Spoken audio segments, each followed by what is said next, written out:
אני ארחיק לכת, לא רק שאני לא מגנה, לא אגנה, אני אומר שוב, שעצם נוכחותם של הערבים אלה, זאתי חילול השם, ומי שעושה מה שהוא עושה בעניינים אלה, הוא מקדש שם שמיים. Rabbi Kehana, you have praised, as Professor Dershowitz pointed out, the so-called Jewish terrorists for their attack upon innocent Arabs. Aren't these vigilantes dangerous people? And how can you condone this lawless activity that would certainly lead Israel down the road to anarchy?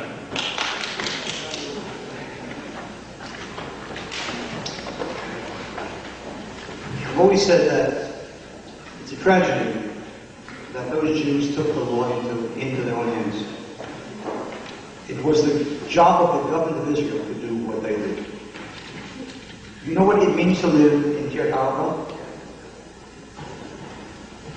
And have buses stoned every single day. It's gotten so bad that it doesn't even make papers there. What are we supposed to do? Jews live in settlements, and their wives are there, and their children are there.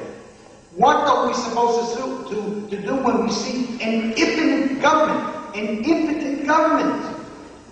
One which is, on the one hand, has its hands tied by American pressure, and on the other hand, by guilt feelings. Guilt feelings. They're not terrorists. They're heroes. They're heroes. What is being said about them today was said 35 years ago about Menachem Begin, and about the Irgun, and about the Sternists. And I remember on the day that Menachem Begin, in retaliation for the hanging of Irgun soldiers, took 2 British sergeants and hanged them. And I remember the outcry, fascist and terrorist and murderer. But that was the last Irgun soldier that was ever hanged. What are we supposed to do? It's not a nice war. It's a terror. We're dealing with a dirty enemy who doesn't play fair. He hides behind the mask of Arabs. He blends in with them. What are we supposed to do? Now my answer is a good answer. I want an exchange of population. Beginning 1948, we took in 800,000 Jews from Arab countries. That was good. That was stage 1. Now it's stage 2. We took in the Jews. Now let's give them the Arabs.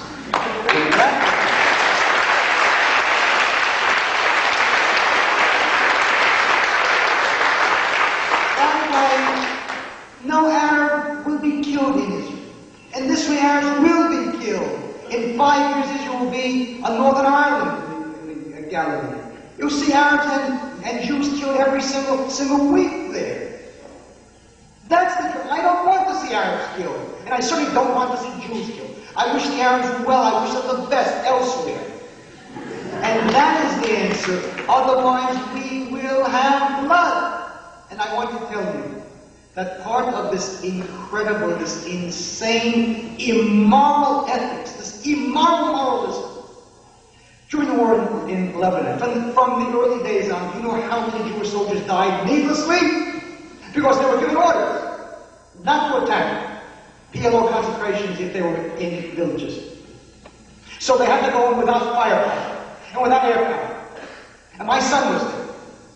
He said Jews were picked up by snipers because of this immoral concept.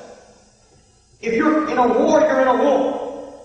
And during World War II, when the Allied bombers bombed German cities, who do you think that they were killing? Generals? SS troops?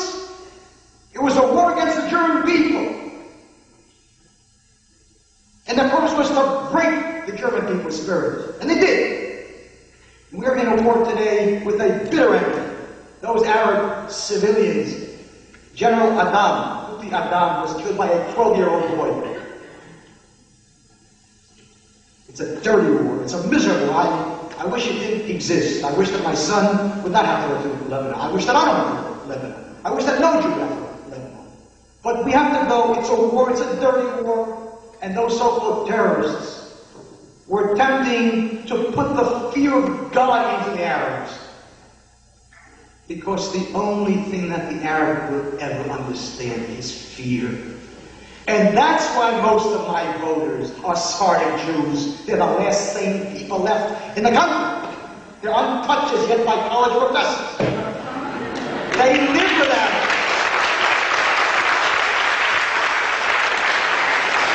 They live with Arabs. They live under Arabs. They know what Arabs are. They never even want to live under Arabs.